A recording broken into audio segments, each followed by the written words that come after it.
مع إطلالة السنة الميلادية الجديدة كل عام ونحن نشهد أن لا إله إلا الله وأن محمدا رسول الله صلى الله عليه وسلم. كل عام ونحن نشهد أن عيسى بن مريم عليه السلام رسول الله وأنه عبده وكلمته إلى مريم وروح منه، وأنه لم يولد لا في ديسمبر ولا في يناير ولا في فصل الشتاء بنص القرآن والإنجيل، وأنه ما مات وما قتل وما صلب، وأنه سينزل في آخر الزمان كما في صحيح السنة فيقتل الدجال ويكسر الصليب ويقتل الخنزير ويحكم بشريعة محمد صلى الله عليه وسلم ويتبعه المسلمون ويفيض المال في وقته وتأمن البلاد ويسلم الناس كلهم، فإنه لا يقبل من الناس إلا الإسلام أو السيف، ثم يمكث في الأرض ما شاء الله له أن يمكث ثم يموت ويصلي عليه المسلمون ويدفنونه. كل عام ونحن نشهد أن الله فرد صمد لم يتخذ صاحبة ولا ولد.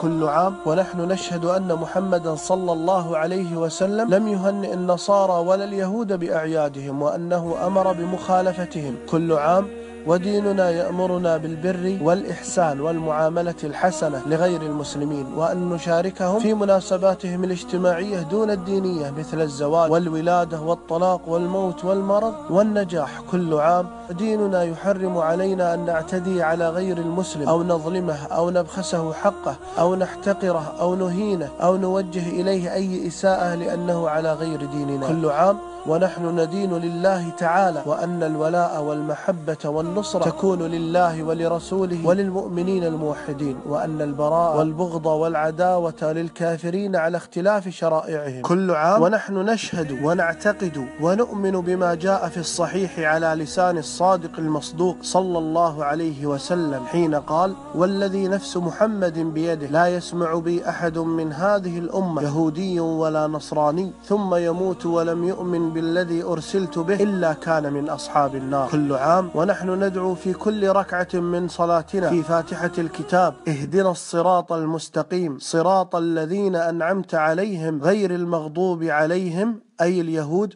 ولا الضالين يعني النصارى. كل عام ونحن نبرأ إلى الله سبحانه من كل من يعادي أولياءه ويوالي أعداءه ويستحل الدماء والأعراض. هذا ديننا وتلك عقيدتنا التي نعلنها ولا نخجل منها، وندعو الله برحمته أن يحيينا عليها ويقبضنا عليها ويحشرنا عليها.